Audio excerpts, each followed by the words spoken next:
안녕하세요.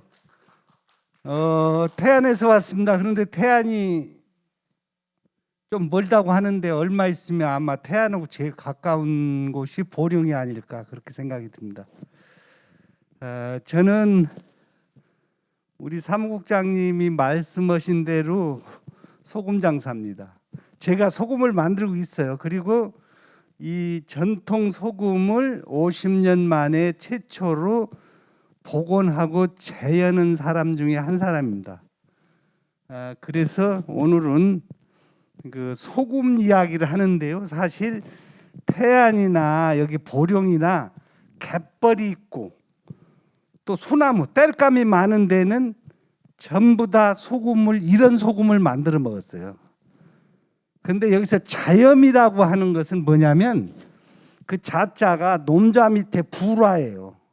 염은 소금염이고, 그래서 이제 불을 떼서 만든 소금, 끓여서 만든 소금이라는 소리인데, 사실 저희들이 2001년에 최초로 50여 년 만에 이걸 복원을 했는데, 사실 이 자염을, 우리 전통 소금 자염을 복원하고 재현해 보자 했던 생각은 그 몇 년 전부터 사실은 했죠. 왜냐하면 이 소금을 만들어서 팔아서 뭐 장사해서 부자 되기다 그런 게 아니라, 소금 하면은 천일염, 또 천일염을 가지고 뭐 구운 소금, 볶은 소금, 무슨 소금 다 만들거든요. 그리고 이제 정제염이라는 게 그 훗날에 나오죠.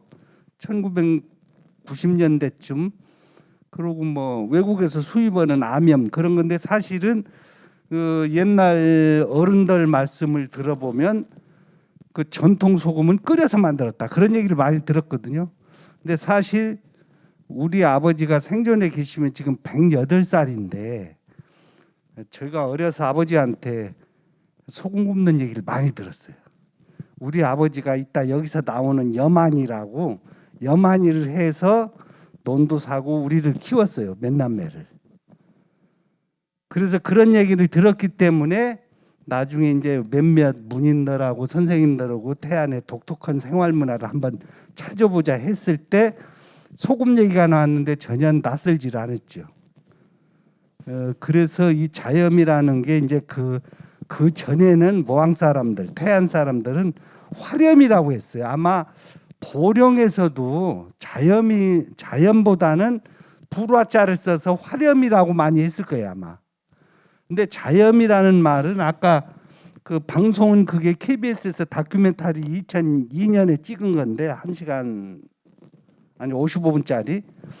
근데 거기에 그 자염이라는 것은 왕조실록이나 그 옛 문헌에 자염이라고 표기가 됐어요. 그러니까 이렇게 생각하시면 됩니다. 이제 옛날에는 한글을 많이 쓰지 않을 때는 말로는 소금 이렇게 하는데, 글자로 쓸 때는 한글을 안 쓰니까 한자를 써야 돼요. 그러면 끓여서 만들었으니까 자염 그렇게 표기를 했죠. 그래서 저희들이 2001년에 이 자염을 복원하고 첫 해 축제를 할 때 화렴 축제로 하느냐 자염 축제로 하느냐 하다가 선생님들하고 토론 끝에 우리 문헌에 자염이라고 나왔으니까 자염이라고 하자. 그래서 2001년 이전까지는 자염이라는 그 고유 명사가 아무도 몰랐어요. 그 역사학자들 몇몇 정도만 알았죠. 그런데 우리가 자염 축제를 하면서 연합뉴스나 뭐 거기에 뜨고 전국의 방송 언론이 발칵 뒤집어지고 난 뒤에 이제 보통 명사로 해서 자염하면 아시는 분들은 아 옛날 소금 끓여서 만든 소금이다 그런 얘기를 이제 많이 들었죠. 어디 있죠? 이제 이거는 그 자염을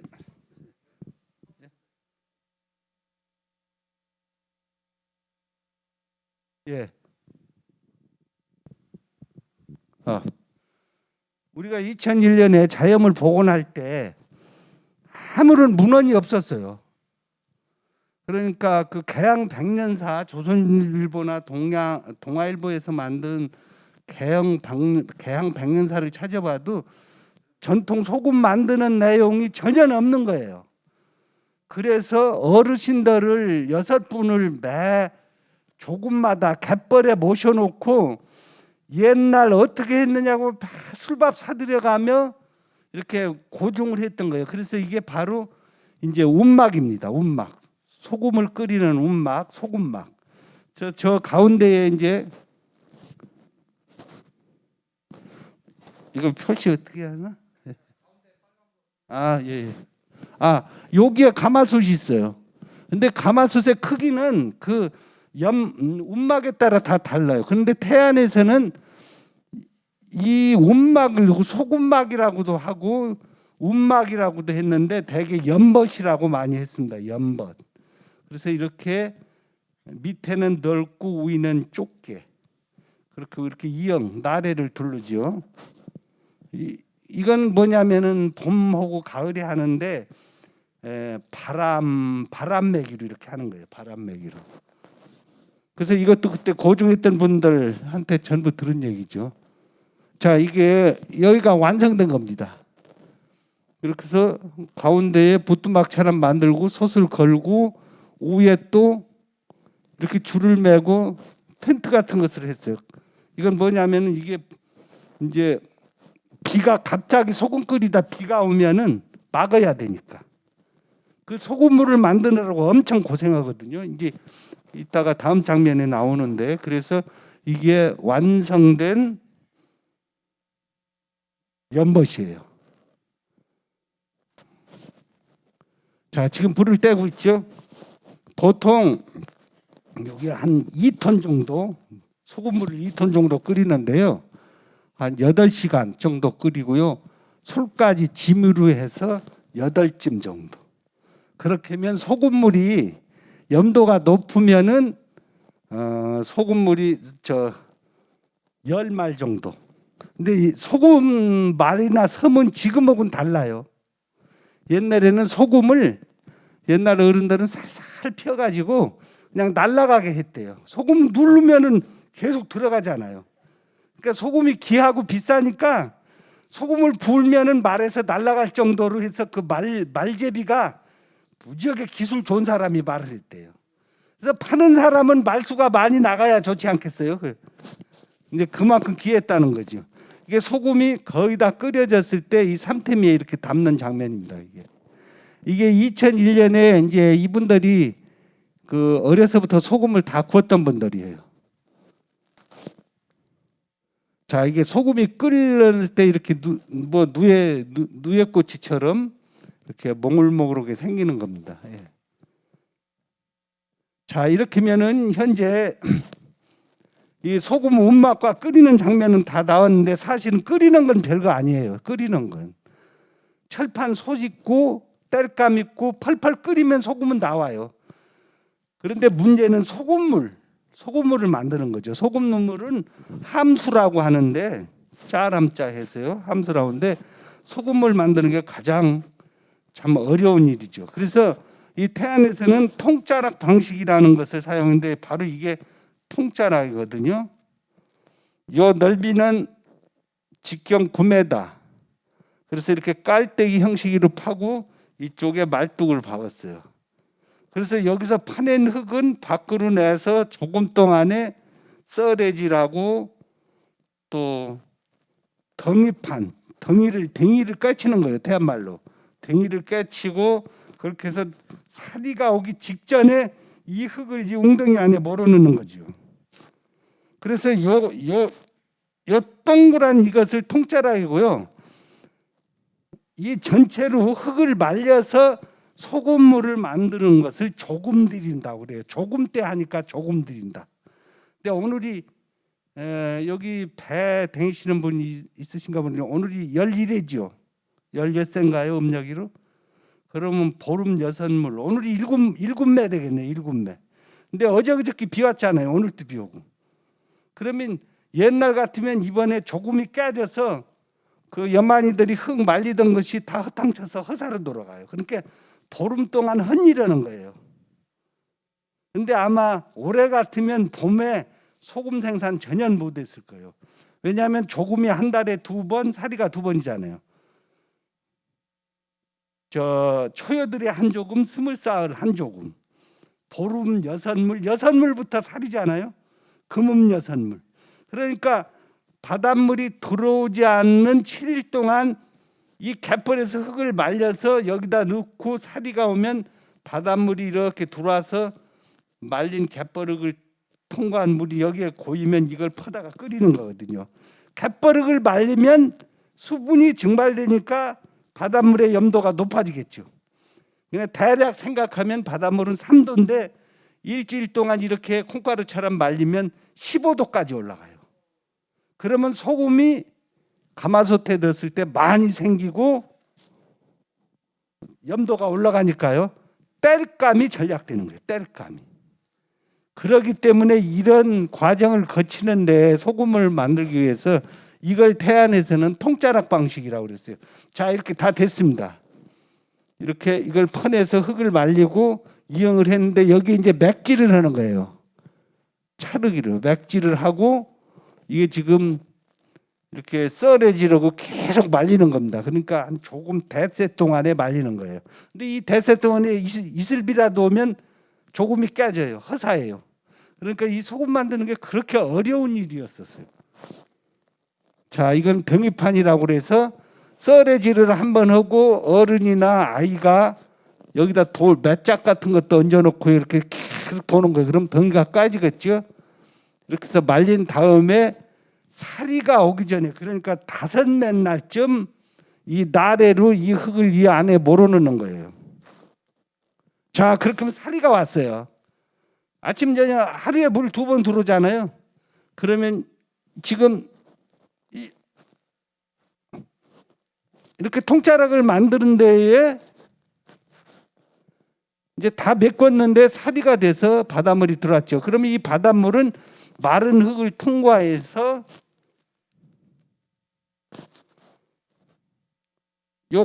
여기에 모였겠죠. 요걸 간통이라고 합니다.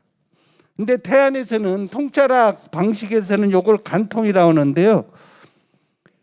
보령 쪽에서는 이걸 갈통이라고 하더라고요. 갈통.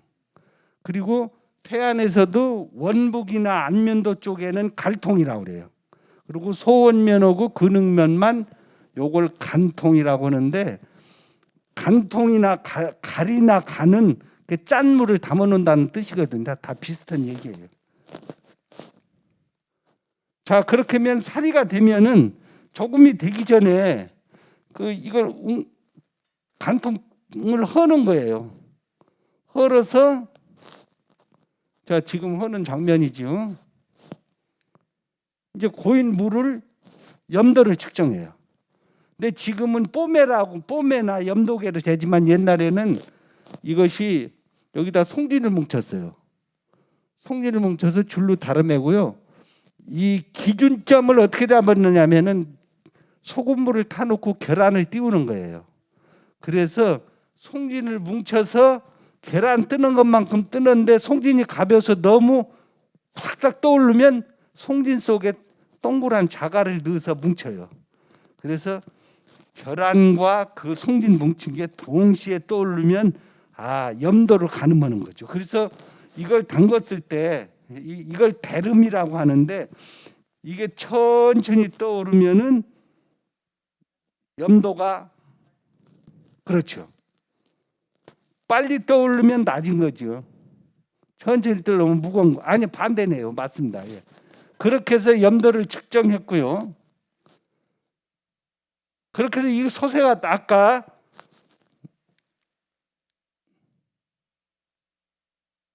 이 소금물을 물찌개로 져다가 이제 끓이는 건데, 또 다른 방법이 하나 있습니다.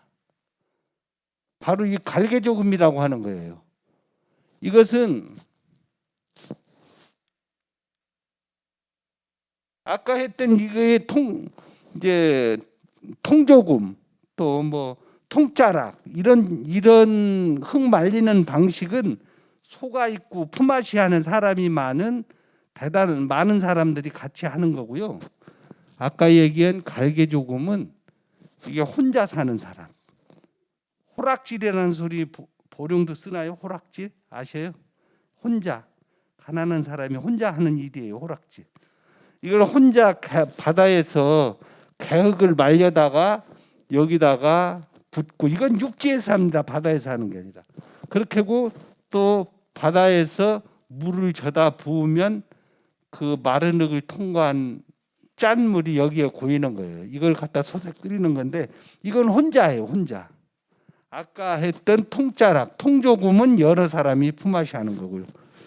자, 이것이 2001년도에 지들이 처음 재현할 때 그 방식 그대로인데요. 이게 이제 이쪽에 최초로 50년 만에 세운 이게 연못이에요. 그래서 우리 문화원 그 국악배들이 길놀이 했고요. 제가 그 경과보건가 뭔가를 할 때 간대요. 20년 전입니다. 20년 전. 2002년이니까. 그리고 그때 그 갯벌에 이렇게 많은 사람이 왔었어요. 그래서 일주일 동안 일주일 조금 동안 갯벌에서 일어나는 것을 딱 하루에 축약해서 보여드리는 장면이었었어요. 그런데 그때 제일 많이 온 분들이 전국의 사진 작가. 정말 특별한 사진이니까 이런 거 구경 못하니까 50여 년 만에 처음 오니까 사진 작가. 두 번째는 언론사들. 대한민국의 언론사가 거전 다 왔어요. 연합뉴스에서 계속 이걸 띄웠기 때문에. 그리고 그 다음에 대학 교수님, 역사 공부하는 대학원생들. 그리고 그 다음에 이 태안에서 나이 지긋한 분들. 옛날에 이걸 다 보셨던 분들이거든요. 그러니까 그 어떤 향수 같은 것 때문에 오셨고 서울에서 하도 언론이 떠드니까 궁금해서 요 갯벌에 한 1000명 이상이 왔었어요. 이게 성 같은 갯벌이거든요. 사리 때는 건너도 못 가는 갯벌이에요. 그런데 거기에 1000명이 왔었어요. 자, 이분들이 아이들도 없고요. 이제 가래질 하는 거고. 자, 여기 이게 저고요. 여기가 이제 같이 우리가 이거 복원했던 중학교 선생님, 여기 이분들이 다 이제 선배들이고요. 요분들이 이걸 다 복원 재현했던 분인데요. 다 돌아가셨어요. 그리고 마지막에 요분. 아까 KBS에서 했던 그 방송에서 이 소금이 뭐가 좋냐면 이렇게 하셨던 그 할아버지인데요. 이분이 2020년 10월에 잡고 오셔서 태안에서는 직접 전통 소금을 만드시던 분들은 단 한 명도 지금 안 계십니다. 그래서 그 자료를 어쨌든 2001년도에 지들이 이렇게 복원했고 동영상으로 갖고 있고 해서 그나마 전통 자염이 어떻게 어떤 과정을 거쳐서 만들어지는가 그러한 기록이 남았죠. 그래서 저희들이 처음에는 저도 우리 아버지가 그걸 했고 그랬어도 이게 이렇게 대단한 줄 몰랐어요. 그냥 옛날 소금 굽는 거 재미로 한번 해본 거예요. 그랬는데 20년 전인데 나중에 10여 년이 흐르고 나니까 이런 게 다 지역이 아주 소중한 향토사가 되더라고요. 그래서 그때서 비로소 이제 늦게 철들었어요. 제가 촌에서 사는 거는 하찮은 것도 다 중요하다.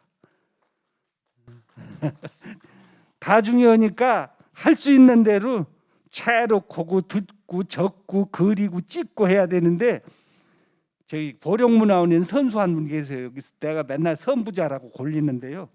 그 선수분자 우리 문화원장님 진짜 선수예요. 그거. 예, 보령문화원장님. 그런데 지역에서는 그때는 하찮은데 시간이 지나면은 이거는 두 번 다시 어디서도 찾을 수 없는 거더라고요. 그래서 처음에 20년 전에는 저 아무것도 모르고 농사지면서 미친놈 마냥 뛰어다니면서 이런 거 했는데 지금 제가 무슨 큰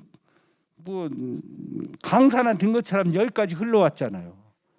그거 보니까 참 제가 보람도 한편으로는 있어요.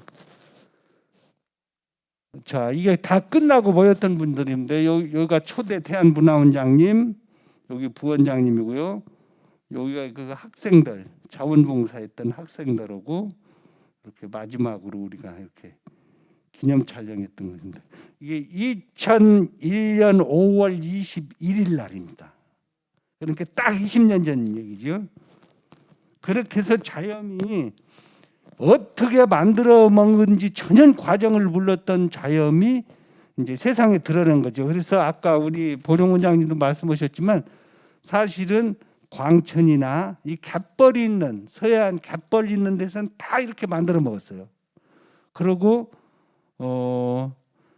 이것을 자염 소금을 구워서 전답도 장만하고 자식들 키우고, 특히 태안에는 부자가 둘이 있어요. 아주 큰 부자가, 공주 부자 김갑순과 쌍벽을 이루는 부자가 있었어요. 충남 초대 도지사를 했던 이영지 씨 부친 원려당 그 고창희 씨라고 그분이 계신데요.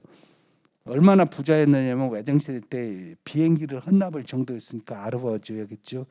근데 그분이 80리를 태안 지금 환동이라는 고기 탁골에 사셨는데 그 터가 아직도 있어요. 그런데 80리를 내 땅을 밟고 다녔다 정도로 부자였는데, 지들이 이제 28년 1919년 구술 체력하면서 태안군 전체의 자염을 조사하다 보니까 그분이 원북면, 태안군 이제 하간포가 있는 원북면 이원면의 산을 그분이 다 가졌어요. 그런데 원북면 이원면에 갯벌이 엄청 많거든요. 가루림만도 있고. 그러니까 그 갯벌에서 내 산에서 가진 소나무로 소금을 군 거예요. 근데 그 부자들은 논밭만 많은 게 아니라 산이 많아서 소금을 끓였고 배를 가지고 있어요. 중선배를.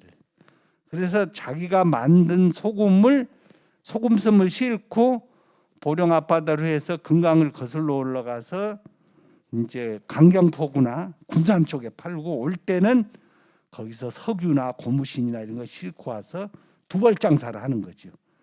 그뿐만 아니라 중선배를 두세 척씩 부리니까 그때는 저기 서해바다 아무 데나 가서 손만 넣어도 손으로 조기를 잡을 때예요. 그 조기를 잡아서 이 소금이를 절이는 거예요. 사실 조기가 소금 많이 들어가요. 창자 안 따고 그냥 입에 그냥 소금을 채우는 거잖아요. 그래서 독에다가 넣었다가 그걸 전부 파는 거예요. 마포 상계나루도 가고. 그러니 얼마나 돈 벌기가 쉽겠어요. 그래서 그 환동부자 그가 생겼고, 특히 남면의 최부자라고 있는데요.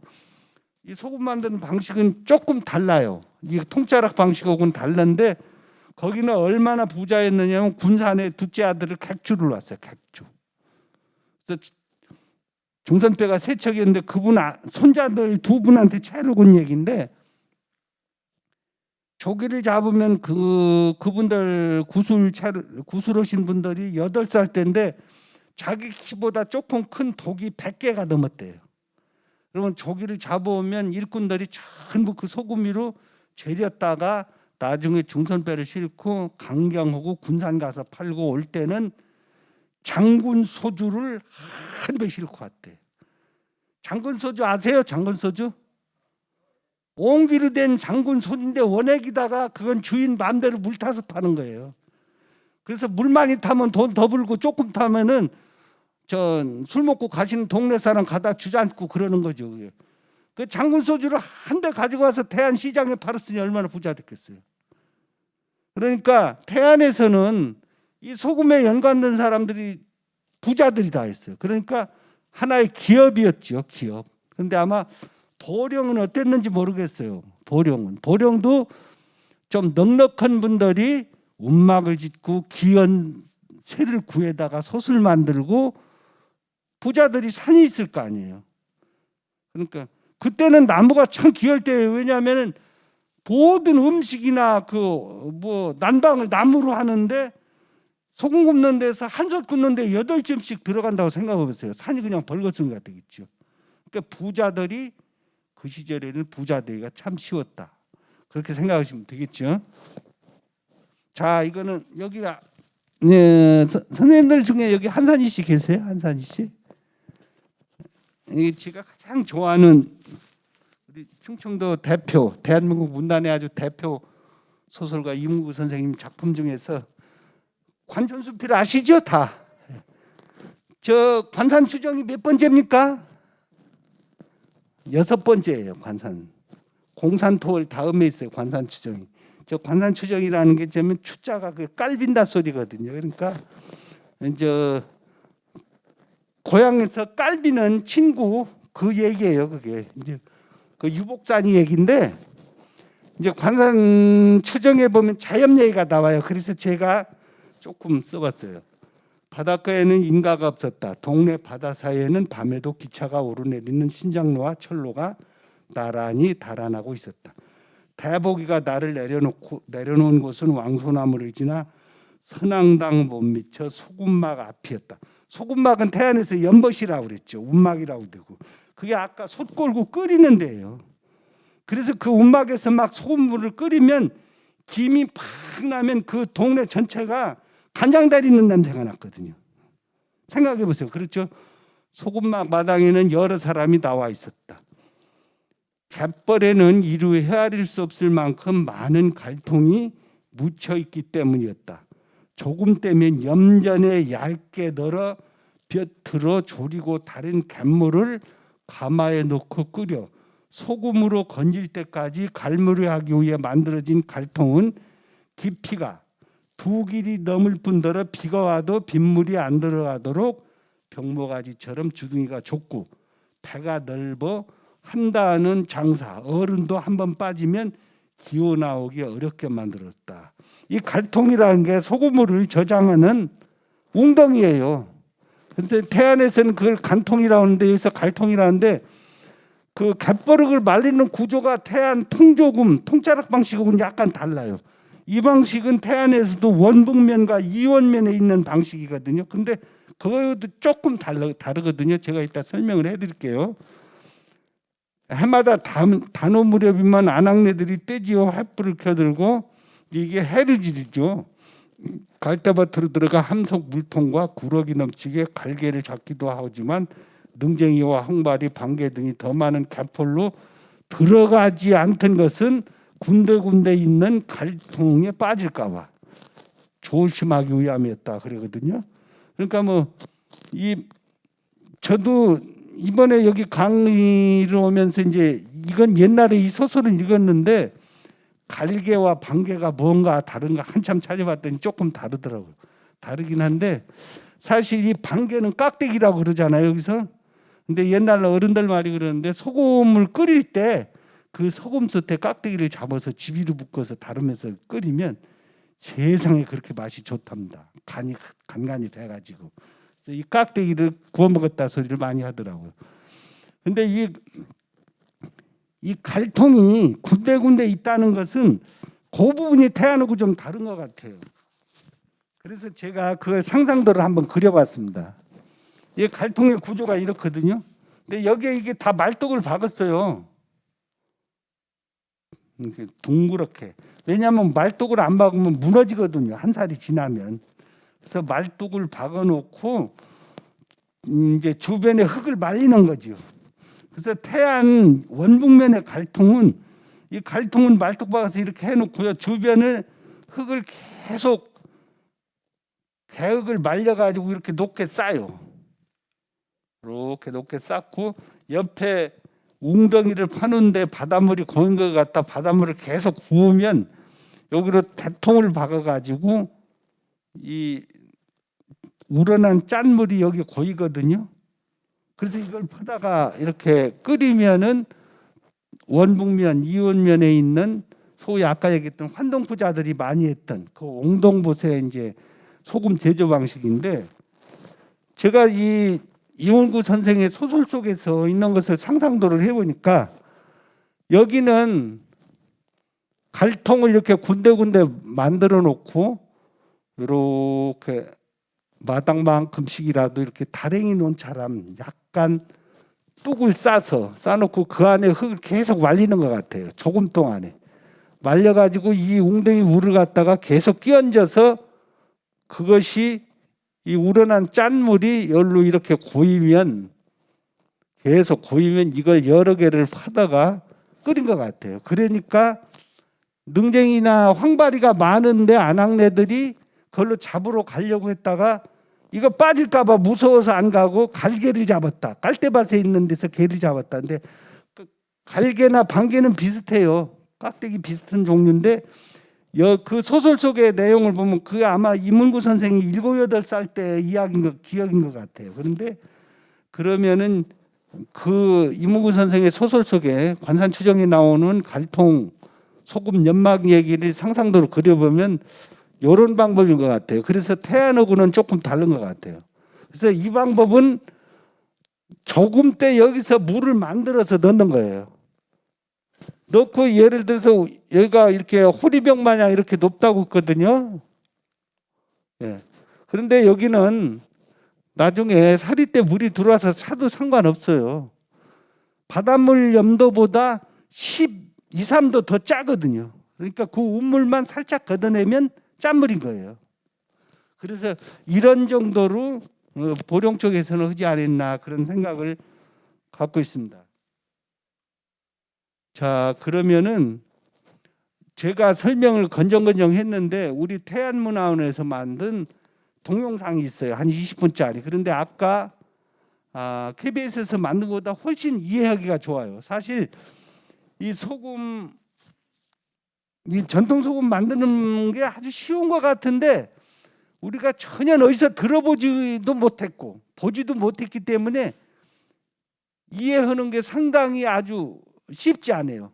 그런데 대체적으로 조금 사리를 아는 분들은 이해가 빠른데 서울에서 공부 많이 하신 분들이 찾아와서 물을 때 조금 사리 모르면 아무리 얘기해도 뭔 소리인지 몰라요. 그 사람들이 그 맴매라고 하면 맴매가 뭐대요 하는 사람한테는 설명하다 내가 땀만 나서 지쳐요. 그러면 그 달력을 갖고 가서 다시 공부하고 오라고 내가 그래요. 조금살이 그 다르고 공부 많이 했으니 다르고 지구여고 해오고 다시 공부해 가지고 오라고.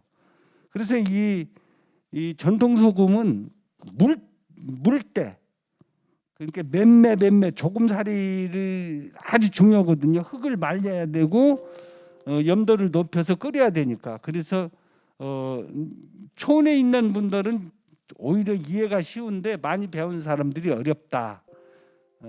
그런 경험이 있네요. 그러니까 이건 태안문화원에서 만든 건데 한번 보시면 아주 이해하기가 쉽게 생겼습니다. 그러니까 여러분이 한번 보시고 나서 제가 질문을 받도록 하겠습니다.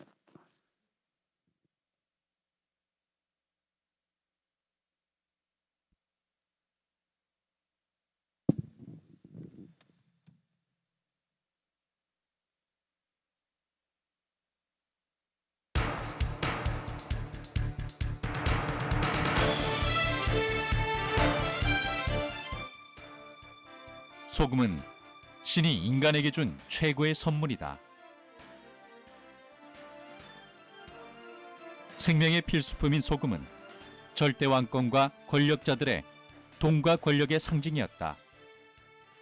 소금을 차지하기 위해 국가 간 전쟁을 하기도 하였고 군사들의 월급을 소금으로 지불하기도 하였다. 근대까지 우리나라를 포함한 많은 국가들이 소금을 국가가 관리하는 전매제를 시행한 것을 보면 얼마나 절대적인 것인지 알 수 있다. 우리나라의 소금 역사는 정확한 기록이 없다. 다만 삼국사기에 고구려 미천왕이 소금을 판매한 기록과 신라에서 소금 노예의 기록이 있으나 생산에 관한 기록들은 없고 고려사의 충렬왕 14년에 전매제를 시행했다는 기록과 소금에 관한 각종 자료들이 기술되어 있다. 그러므로 삼국시대로부터 본다면 2000년 또는 그 이전일 수 있다. 소금염을 한자로 표기하면 이렇다. 신하 신과 소금 로 그리고 그릇 명자이다. 신하가 왕실의 소금을 지킨다는 의미는 소금의 위상이 높았음을 알 수 있다. 소금은 여러 가지로 생산이 되지만 태양과 바람이 만들어내는 천일염은 대부분의 다른 소금보다도 칼슘, 마그네슘, 아연, 칼륨, 철 등의 무기질이 많아 최적의 소금으로 인정받는다. 그 귀하디 귀한 소금의 판도를 바꿔놓은 천일염. 천일염의 탄생에는 분명한 명암이 있으나 가장 큰 역할은 서민들도 저렴하게 소금을 먹을 수 있도록 했다는 것이다. 근대에 와서 소금이 천일염과 정제염 등 다양한 생산 방식으로 과대 생산이 되자 과잉 공급에 따른 가격 폭락이 됐고 돈과 권력의 상징은 완전히 사라져갔다. 1950년대 초 생산량이 적으면서도 많은 땔감과 힘든 노동력을 필요로 하던 전통 소금인 자염은 경쟁에 밀려 사라져간다. 요즘 소금이라면 건강에 적이란 평가를 받는다. 인간이라면 반드시 섭취해야 하는 소금이지만 소금 섭취량이 증가하면서 한편으론 현대인들의 건강을 해치는 인류의 적으로 몰아가기도 한다. 이런 이유에서 같은 소금이라도 몸의 이론 소금에 관심이 높아지고 전통 방식의 소금에도 많은 관심이 쏠리게 된 것이다.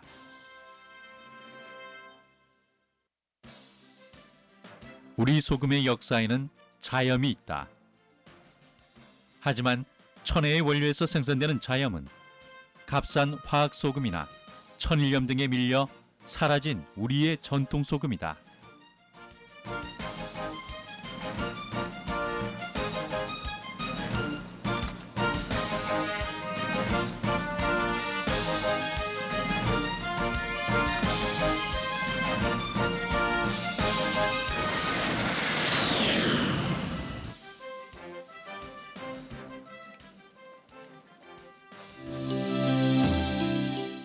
(2001년) 태안문화원에선 5년여의 고증과 2년여의 연구와 조사 끝에 전국 최초로 50여 년 만에 자염의 재현에 성공을 하였다. 사라졌던 우리의 전통 소금인 자염이 그 빛을 발하는 순간이 온 것이다. 2013년 8월 3일과 4일에 태안의 난금갯벌에서 자염축제가 열렸다. 자염재현축제는 태안문화원의 주관으로 2001년도부터 시작된 축제이다. 딱딱해지기 쉬운 역사적 고증을 가족들이 함께할 수 있는 축제로 승화시켰지만 전통적인 자염재현의 특성상 재현 여건이 까다롭고 축제를 진행하기 위한 장소가 갯벌을 벗어날 수 없기 때문에 여러 가지 제약과 여건의 부족으로 간소하고 소박한 축제로 진행된다.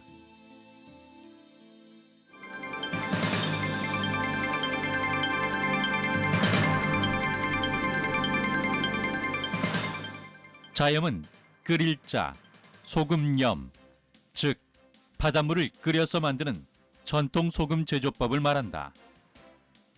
불과 70여 년 전만 하더라도 태안갯벌에서 생산하였으나 크고 작은 간척 사업과 천일염 등에 밀려 완전히 사라졌었다. 자염은 염법 만들기, 통자락 만들기, 갯벌 말리기, 통자락 메우기, 통자락 헐기, 염도 측정, 함수 나르기, 불 지피기, 소금 수확 등 여러 단계를 거쳐 생산되는 까다로운 소금이다.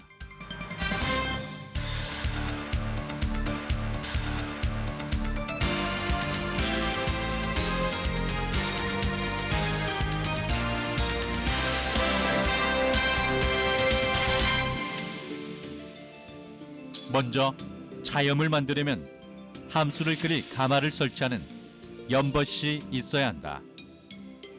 갯벌 부근에 연벗의 위치를 정하고 아궁이를 만들어 가마솥을 걸고 주위엔 바람막이로 이형을 둘러쌌는다.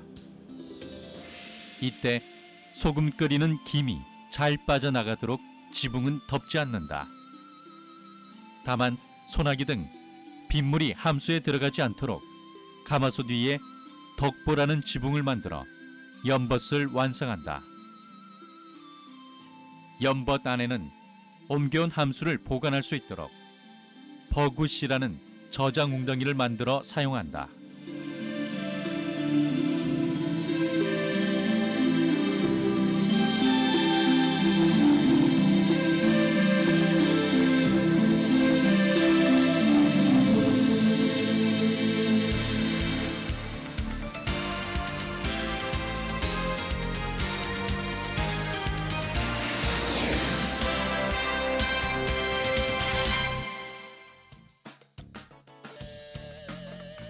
이제 함수를 모을 통자락을 만드는데 갯벌에 웅덩이를 만들어 간통을 묻는 과정이다.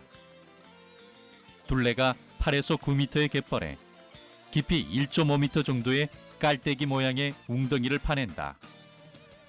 이때 사용하는 도구는 가래로 가래자루를 잡은 사람을 가래장치라 하고 양옆에 줄을 잡아 서로 돕는다. 가래질이 끝나고 웅덩이가 생기면 중앙에 소나무로 말뚝을 박고 간통을 만든다. 말뚝은 중앙으로 비스듬히 박고 줄로 고정을 한 뒤 말뚝과 말뚝 사이로 이물질이 들어가지 못하도록 띠풀로 만든 이형을 엮어 촘촘히 두르고 뻘흙으로 맥질을 한다. 이 맥질 작업은 선조들의 지혜가 보이는 부분이다. 맥질 작업을 잘해야만 함수에 이물질이 안 들어간다. 또한 꼼꼼한 맥질 작업을 통하여 염도가 낮은 물이 중간으로 직접 들어가는 것을 막아주는 것이다.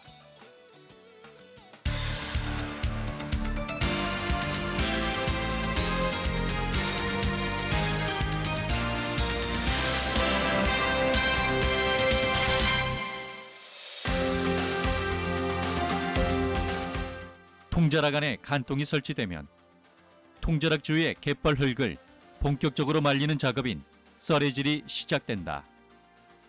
먼저 소에 썰애를 달아 통자락 주위에 갯벌 흙이 잘 마르도록 해치고 뒤집어 준 다음 어느 정도 마르면 다시 덩이판을 이용해서 흙덩이를 잘게 부수는 작업을 반복한다.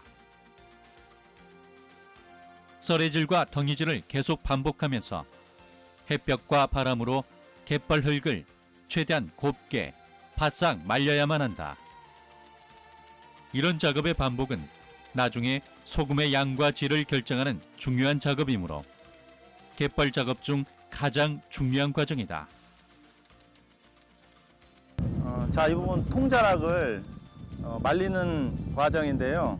지금 갯벌 흙이 바닷물이 나간 상태에서 썰애질로 흙을 뒤집습니다. 뒤집어 가지고 이 흙들이 더 잘 마르게 하기 위해서 지금 썰애질과 덩이질을 반복적으로 시행을 하게 됩니다.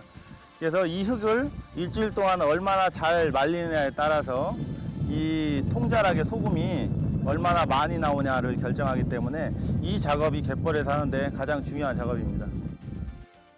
갯벌 말리는 작업이 잘 이루어지면 마른 갯벌 흙과 소금 알갱이가 뭉쳐 하얗고 고운 흙가루가 통자락 주변의 갯벌에 두텁게 쌓이게 된다.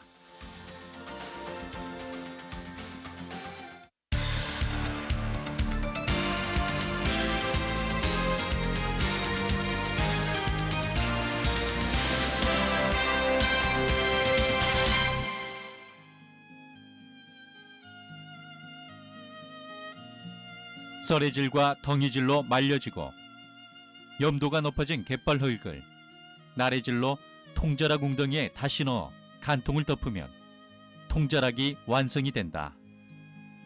간통에 들어가는 바닷물은 잘 마른 갯벌 흙 속에 소금 알갱이를 다시 녹이면서 통자락 안으로 고여 보통의 바닷물에 비하여 4-5배의 염도로 저장이 되는 것이다. 이것이 통조금 방식이다. 태안만의 제염법으로 태안 지역에서만 행해졌고 타 지역의 섰등 방식과는 확연한 차이가 있다.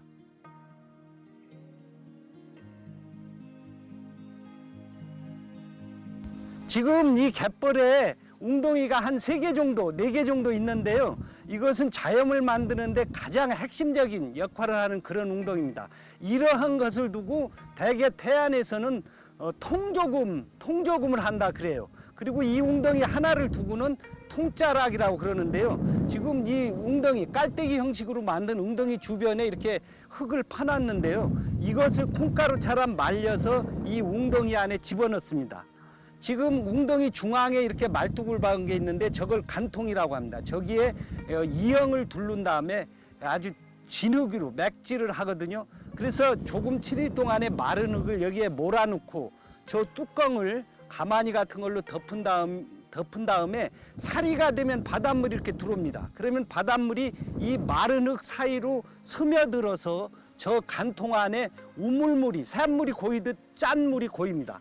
그걸 퍼다 끓이는 것이 자연입니다. 학계에서 태안의 통조금 형식에 대해서 아주 독특하다, 아주 특이한 그 재현 방식이다, 그렇게 보고 있습니다.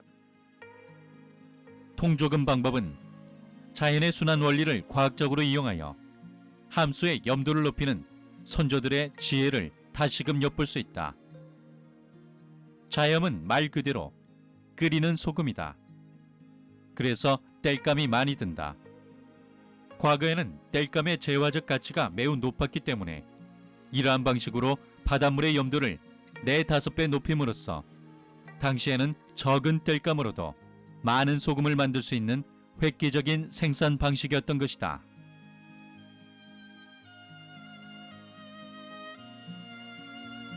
사리 때 바닷물이 낭근 갯벌을 덮으면 기다림으로 소금을 맞이한다. 보통의 갯벌은 하루 2번 바닷물이 잠기어 물이 적게 들어오는 조금 때도 3~4일 정도만 바닷물이 닿지 않지만 낭근 갯벌은 다른 갯벌과 달리 조금 기간이 짧게는 5에서 6일, 길게는 7에서 8일까지도 바닷물이 닿지 않아 갯벌을 말릴 수 있는 충분한 기간을 가지고 있는 갯벌이다. 사리에 바닷물이 들어와 통자락을 덮으면 간통에 함수가 가득 고인다. 비라도 내려 바닷물의 농도가 묽어지면 통 깨진다 하여 그간의 노력이 숲으로 돌아가는 경우가 있다. 그런 이유에서 이곳 사람들은 자염 작업 전엔 꼭 소금 고사를 지냈다 한다.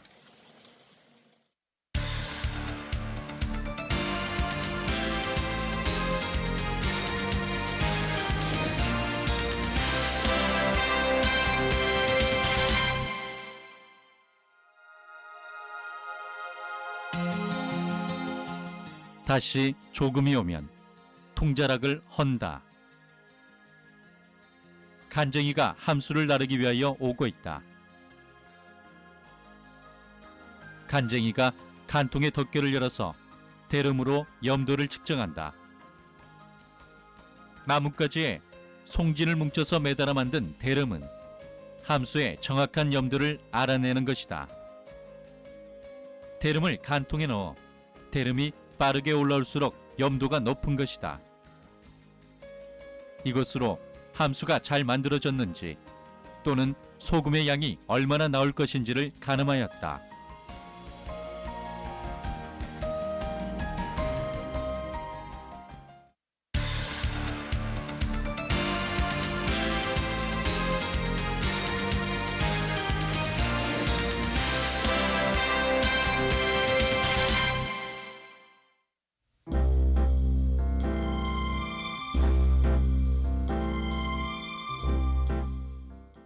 간쟁이는 갯벌 작업과 함수를 나르는 사람을 말한다.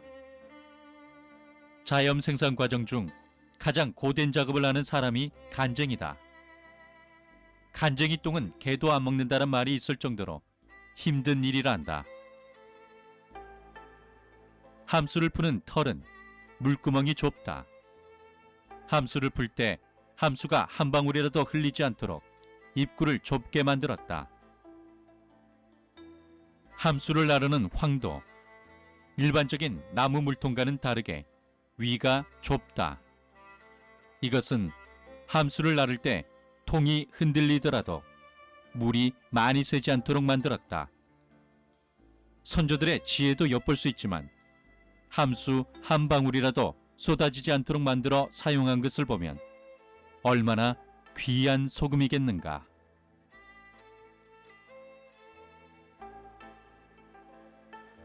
여기서 잠깐 자염 생산에 사용한 도구들의 명칭을 살펴보면 현대의 명칭과는 많이 다르다.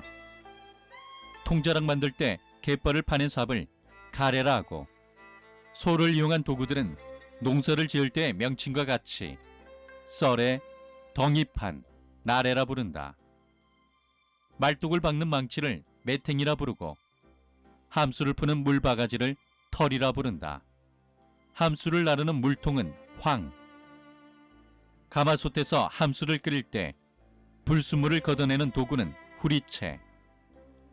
자염을 긁어 모으는 도구는 고무래. 자염이 나오면 푸는 나무 바가지를 되죽어 소금을 건져서 물이 빠지도록 받쳐놓는 것을 삼태미, 그리고 삼태미의 소금을 모아서 저장하는 가마니를 섬이라 불렀다.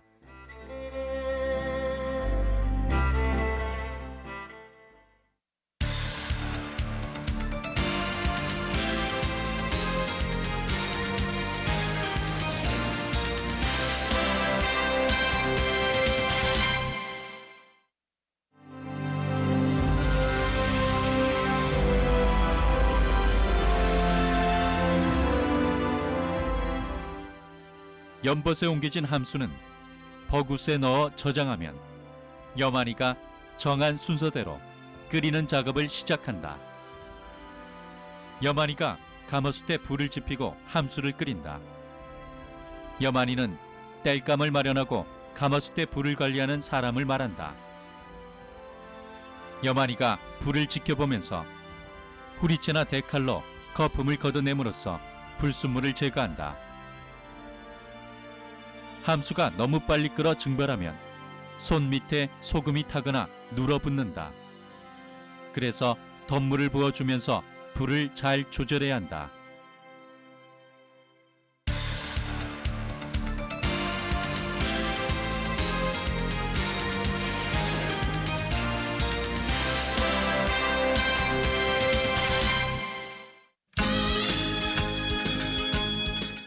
이렇게 한 솥에 8시간에서 10시간을 끓이면 소금 결정이 나오기 시작하는데, 소금을 삼태미에 퍼담아 놓았다가 간수가 빠지면 섬에 담아 지게로 보관 창고로 나른다.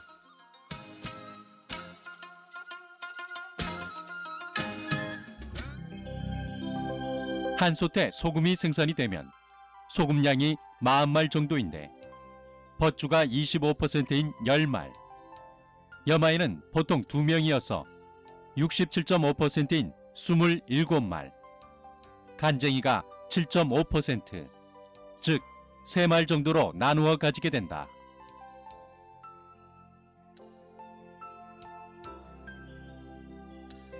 또 다른 자염 제조 방식에는 갈개조금이란 것이 있다. 일소를 구할 수 없는 가난한 서민들이 자염을 넣는 방식으로 경사진 흙판을 만들고 갈대를 깔고 그곳에 갯벌에 흙을 퍼다 나르고 바닷물을 부어 천천히 투과함으로써 조금씩 항아리에 간수를 모아 끓여서 소금을 넣는 방식이다. 예, 지금 보시는 것은 갈개조금입니다. 아까 설명한 건 통조금이고요. 이것도 함토를 말려서 함수, 소금물을 만드는 방법입니다. 이 물을 갖다 끓이면 자염이 되는 거죠. 지금 이렇게 육지에, 갯벌이 아닌 육지에 이렇게 논 같은 형태로 만들고요. 이렇게 바닥에 갈대를 깔았거든요. 그리고 이 바닥은 이렇게 사선형으로 돼서 물이 이렇게 내려오게 돼 있습니다. 이것은 뭐냐면은 갯벌에서 마른 흙을 지게로 저다 이쪽에 이렇게 깔습니다. 깔고 다시 물을 저다 여기다 붓습니다.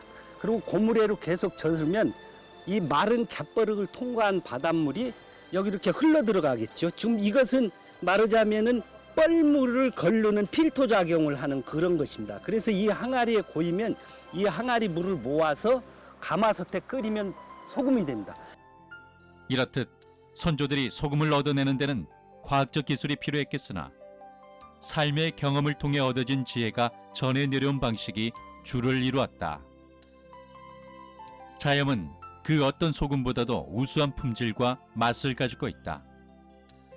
화학적인 정제염은 물론이며 천일염과 비교하여도 칼슘, 마그네슘, 아연 등 각종 유기물과 미네랄이 풍부한 천연식품이다.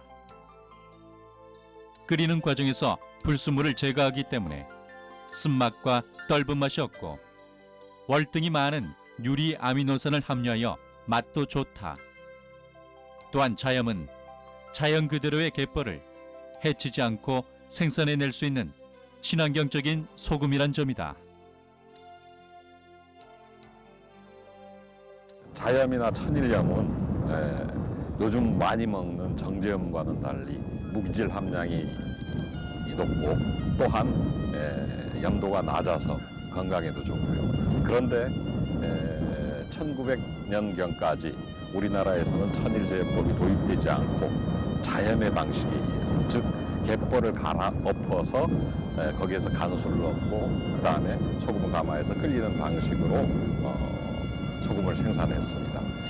우리나라에서 가장 유명한 산지는 태안하고 나주인데요. 1910년경의 기록을 보게 되면 강경에서 나주염보다는 한 20-30% 이상 고가의 품질 좋은 소금으로 태안염이 많이 팔렸습니다. 보통 소금은 배를 통해서 그 다음에 바다를 건너고 난 다음에 하천을 통해서 육상의 내륙으로 많이 팔려 나갔습니다. 태안염인 경우에는 주로 강경 쪽으로 많이 갔는데요. 금강 하구에서 강경까지 바닷배로 싣고 가게 되면 강경에서는 강배로 옮겨 싣고 지금 세종시에 해당되는 부강까지 운반을 했고요. 거기에서는 소금 장수들이 등짐으로 보통 소금 한 섬을 짊어지고 하루에 24km를 걷는다고 그럽니다. 그렇게 내륙으로 곳곳으로 팔려갔고 그 대가로 보통은 미곡이 지불됐고 그 미곡은 다시 역의 방향으로 해갖고 서울 등 소비가 많은 곳으로 이동했습니다. 자염은 소금이라는 물질적인 의미보다 문화적 의미가 매우 크다고 볼 수 있습니다. 20세기 중반에 전통 방식의 명맥이 끊어지기는 했지만 우리 민족의 역사와 함께한 소중한 문화유산입니다. 그래서 그 단절된 역사와 문화를 다시 되살려 보존하고 기성하는 차원에서 전통 생산 방식의 자염을 재현하게 된 것입니다.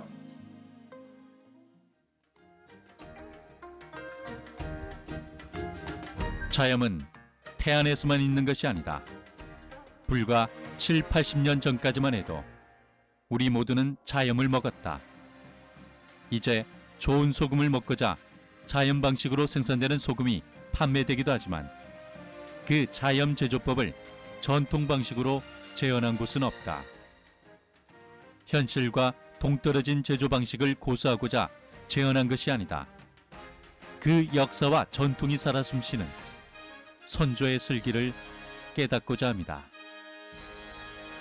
태안만의 제조 방식으로 내려온 우수한 지역 문화를 다시금 되돌아보고 바다가 인간에게 준 최고의 선물 중 하나가 소금인 것을 잊지 말자는 것이며 또 하나는 이런저런 이유로 자연을 정화하는 데 최고의 환경인 갯벌이 파괴되어 사라져가고 있다는 것이다. 천혜의 환경인 좋은 갯벌에서만 생산할 수 있는 자염은 그 어떤 소금보다도 품질이 우수했던 우리의 전통 소금이다. 더욱이 통조금 제조법은 태안에서만 존재한 전통 문화이다.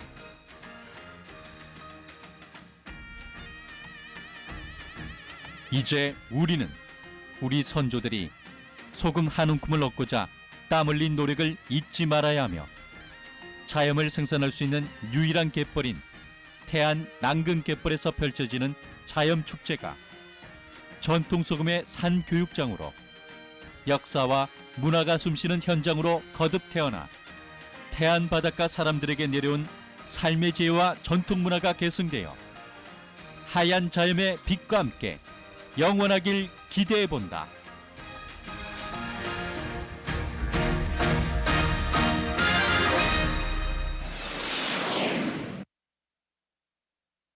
감사합니다.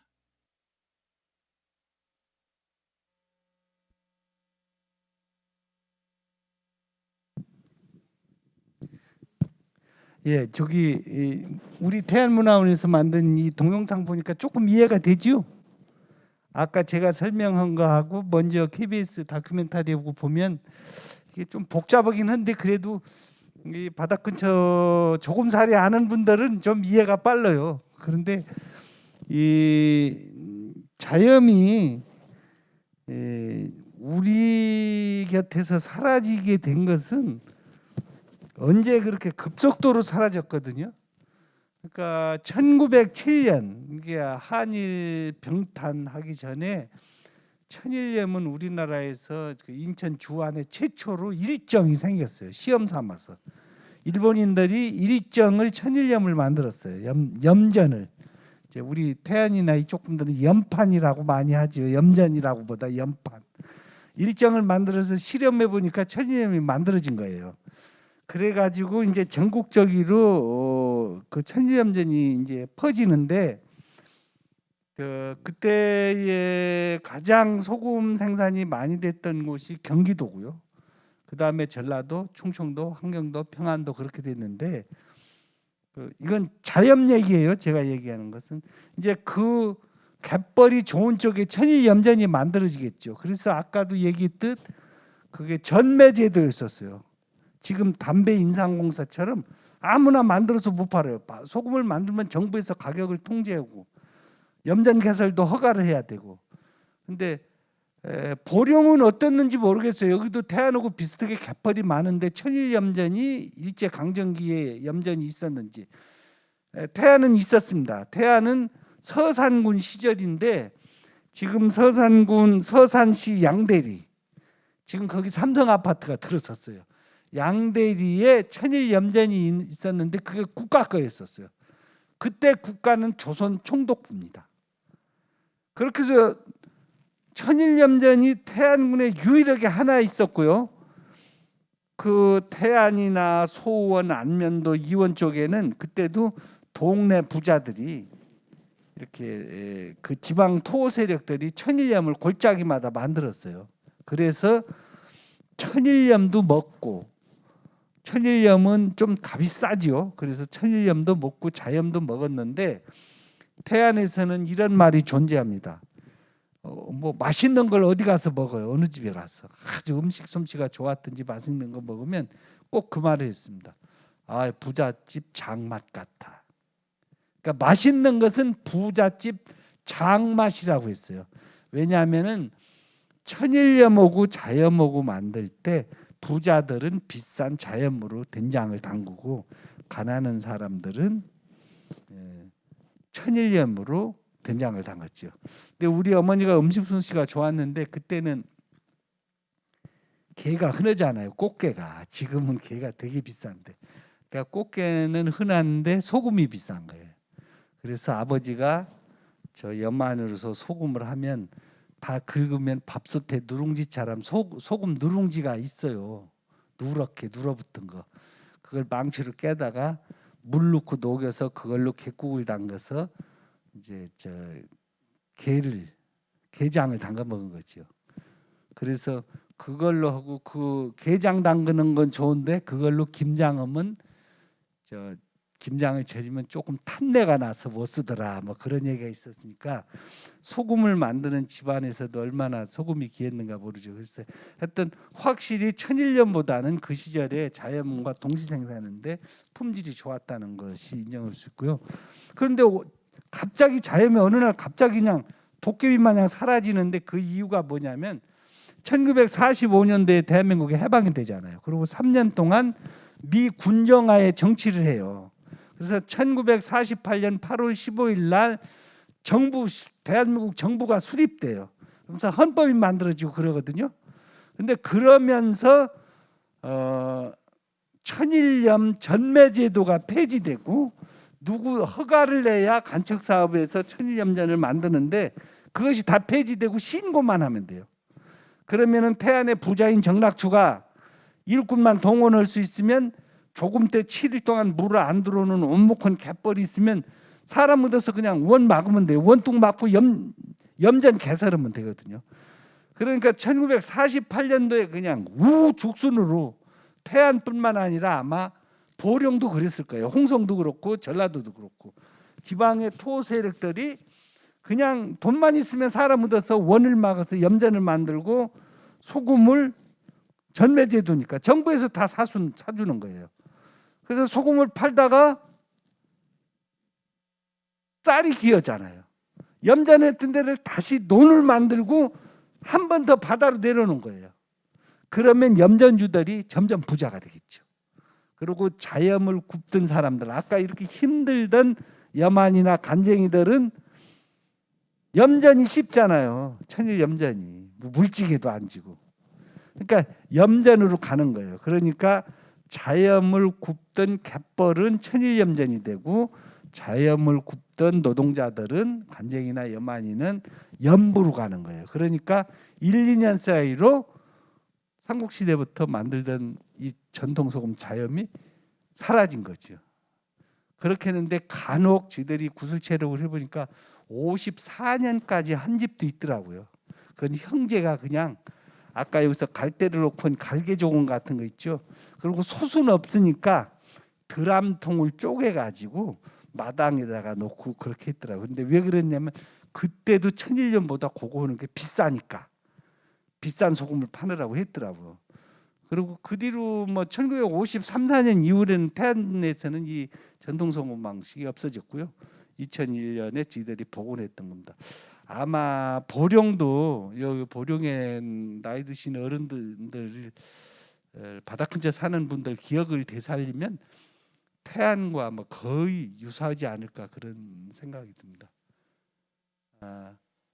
이 아까 그 방송에도 나왔는데 그 간쟁이 똥은 뭐 개도 안 먹는다 소리 있었는데요. 간쟁이가 그렇게 힘든데 여기 분배하는 장면이 나왔죠. 간쟁이가 그 조금인데 그 간쟁이는 그래도 염한이보다 수익이 나았어요. 한 집만 하는 게 아니라 여러 사람 거를 하기 때문에. 그래서 제가 그 퍼센테이지로 나눠보니까 상당히 공평했더라고요. 그러니까 그 태안의 환동부자나 남면의 천석지기 채부자들은 자기가 머슴들을 두고 말하자면 지금 회사처럼 운영을 했고요. 이 지금 여기 방송에 나오는 데는 주인이 없어요, 사실은.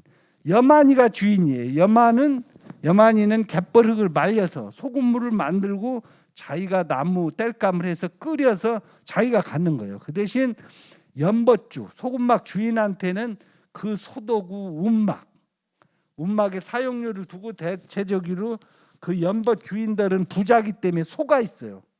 그 소를 무료로 쓰는 거예요. 그리고 간쟁이는 통자락 같은 걸 안 해요. 안 하고 오로지 물만 날리는데 보통 연벗 하나에 통자락이 30개 정도 있으니까 그 통자락 하나에서 한 솥이 나온다고 하면 소금이 40말 4가마 나오거든요. 그러니까 30개에서 몇 프로씩 나누면 오히려 간쟁이가 아주 고단하지만 소금으로 나누는 몫은 염한이만큼 돼서 무지하게 공평하더라고요. 그래서 그 소금을 끓일 때는 낮가마 밤가마 그렇게 그래서 밤새 끓이고 낮에는 못 신고 일하고 밤에 끓이고 또 낮에 끓이고 그래서 그 순번은 간쟁이가 다 정해졌고 근데 연버 주인은 이따금 고사진을 때 돼지를 잡아준다든가 이따금 뭐 부자니까 뭐 막걸리 같은 거 해서 좀 갖다 주고 그것도 마음씨가 착한 연버주겠죠. 그렇게 해서 이걸 운영했다고 그래요. 그런데 그거를 제가 그 아까 그 인생 그거 할 때 제가 그 보고서를 쓸 때 많은 분들을 찾아다니고 뭐 해봤는데 의외로 아주 공평하게 그 분배를 했더라고요. 그런데 그 태안의 환동부자나 남면의 채부자 같은 경우는 저렇게 안 했어요. 일꾼을 뒀어요. 아주 지금 무슨 회사처럼. 그래서 일꾼을 품값 주고 자기가 다 가졌죠. 소금을. 그래서 가진 걸 가지고 조기도 잡고 절이고 그렇게 장사를 해서 부자가 됐던 거고요. 보통은 마을의 토호들은 저런 식으로 했다. 그렇게 아시면 되겠습니다. 혹시 궁금하신 거 있으면 질문들 해보시죠. 질문들 있으세요? 뭐든지 물어보세요. 지가 소금은 꽤 좀 알아요. 이런 프로그램을 태안에 유치하실 의향이 있으십니까?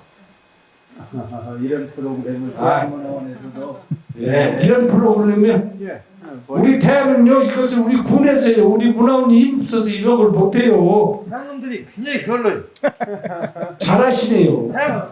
대한민국 공무원들이 서산이나 태안, 당진 같으면 나라 망해요. 그리고 원장님한테 매일 부러워해요. 여기 보령을 이런 강좌를 문화원에서 운영하니까. 이 살던 사람들, 국민들은 예.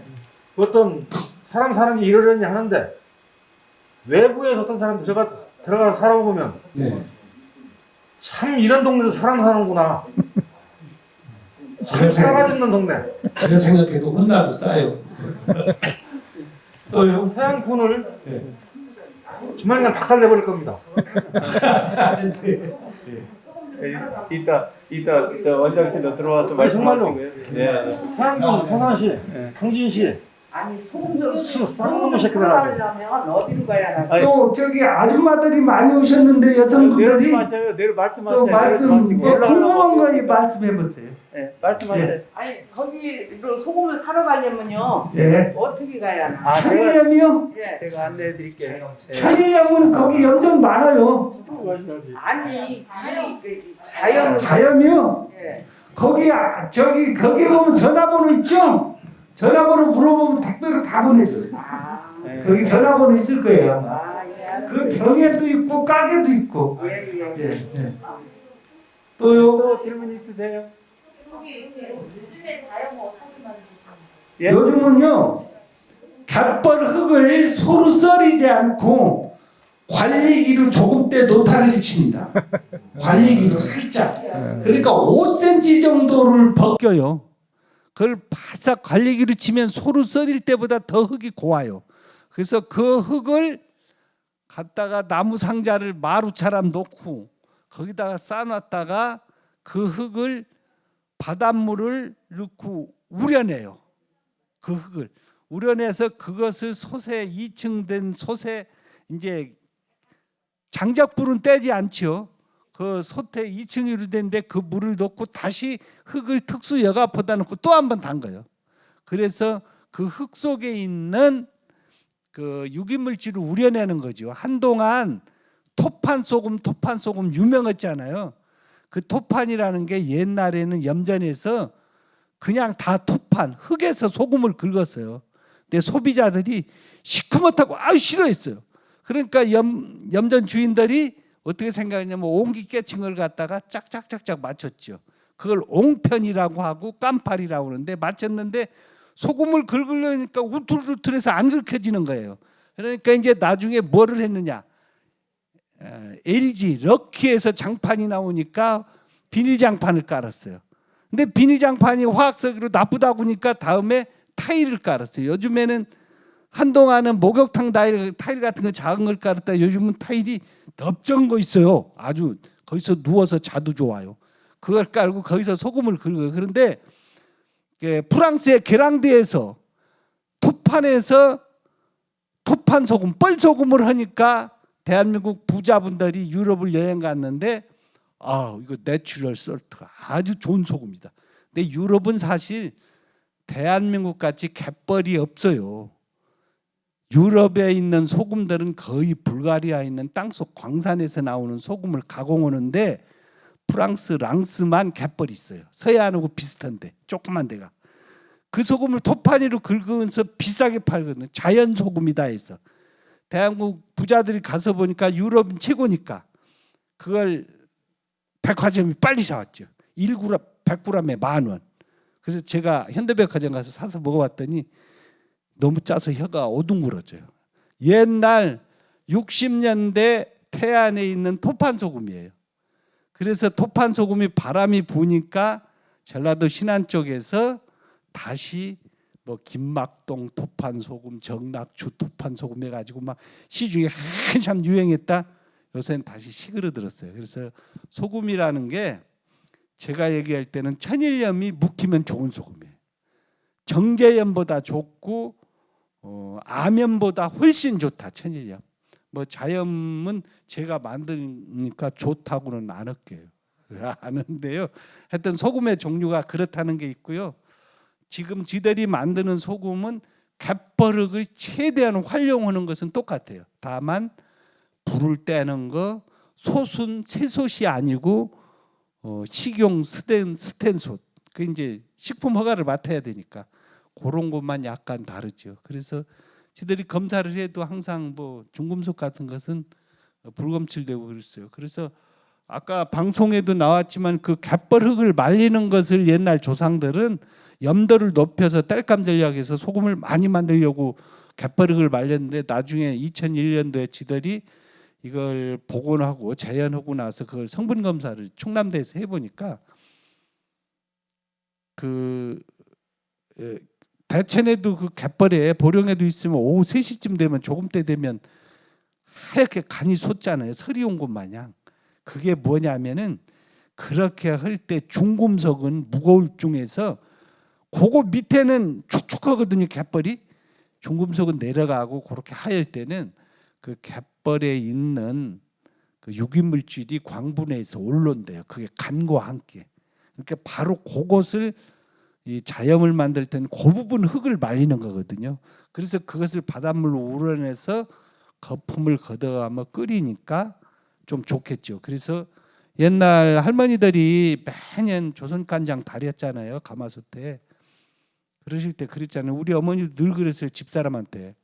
야야 그거 졸랭이로 빨리 잘 건져라. 안 하면 장마 써서 못 먹는다. 졸랭이로 얻는 건져. 그랬는데 그 나중에 제가 소금에 대해서 이렇게 하다 보니까 그게 소금 성분에서 칼륨과 마그네슘이에요. 그러니까 소금은 염화나트륨, 칼륨, 마그네슘이 적정하게 배합이 돼야 돼요. 그래서 3대 1대 1이 가장 이상적인 건데 마그네슘과 칼륨이 많으면 소금이 혀에서 쓰고 떫어요. 그래서 그것을 없애기 위해서 구운 소금을 태우는 거예요. 근데 끓이는 옛날 자염은 거품을 계속 걷어내니까 옛날 장 다릴 때 졸랭이로 그 걷어내라는 거 똑같은 원리예요. 그 쓰고 떫은 맛이 좀 덜하죠. 그런 차이입니다. 또 궁금한 거 있으세요? 끝나야 될 것 같은데 그래도 하나 더 있으면 예. 그 붉은 소금 있고 고운 소금 있잖아요. 예. 그냥 집에서 쓰는 고운 소금 쓰는데 원래는 붉은 천일염이 좋다고 하는데 다른 고운 소금은 아 자염은요? 아니요. 아 그냥 천일염이요? 네. 천일염은 원래 다 굵게 나와요. 아 근데 이제 시중에 조금 고운 소금 있잖아요. 아 그거는 천일염의 시중에 천일염의 정보를 말씀드릴게요. 천일염이 이제 기본이고요. 그걸 세척해요. 물로 세척 소금 있고 빻은 소금이 있어요. 기계로 빻고 뭐 그런 거예요. 근데 천일염은 원래 자체가 굵고요. 천일염이 가장 질이 좋을 때는 송화가루 날릴 때 소금이 좋다 소리 많이 듣죠. 그건 송화가루가 좋은 성분이어서가 아니라 소금을 만들 때는 천일염이고 자염이고 액체에서 고체로 변하거든요. 그러는데 천일염은 낮과 밤의 일교차가 가장 적을 때, 낮에는 엄청 뜨거웠다 저녁에는 엄청 차면은 안 좋아요. 그게 가을 소금이에요. 가을 소금. 그래서 천일염을 이렇게 한 주먹을 쥐어봐서 거기에 유리같이 투명한 소금이 몇 개 섞였으면 그 소금 전체가 써서 못 먹어요. 그 유리 쪽 같은 것을 염전에서는 니갈이라고 하는데 그 현상이 왜 생기느냐면 낮과 밤의 일교차이가 나기 때문에 소금이 응고될 때 갑자기 응고되면서 불순물까지 같이 응고되기 때문에 그래요. 그래서 송화가루 날릴 때 소금이 좋다는 것은 5월, 6월에는 낮과 밤의 기온차가 최대로 없을 때 소금이 아침 10시부터 생기거든요. 새벽부터 계속 응고되기 시작해서 그때 생긴 것 때문에 그렇지 송화가루가 좋은 작용을 하는 거 아니에요. 그래서 머리 좋은 어떤 분이 송화소금을 만들죠. 천일염을 갖다가 열을 가해서 송화가루를 갖다가 막 비비는 거예요. 그게 송화소금인데 송화가루하고 소금은 전혀 별개가 없어요. 그 기간, 기후, 온도가 가장 중요한 거예요. 다만 송화가루는 장을 담갔을 때 항아리 뚜껑을 열었을 때 송화가루나 무슨 꽃 화분 같은 게 들어가면 발효는 좀 빨리 된다는 그런 학설은 있습니다. 또 궁금하세요? 소금에 대한 모든 것. 네. 예. 예, 수고하셨습니다. 예, 제가 그냥 막 두서없이 떠들었습니다. 고맙습니다.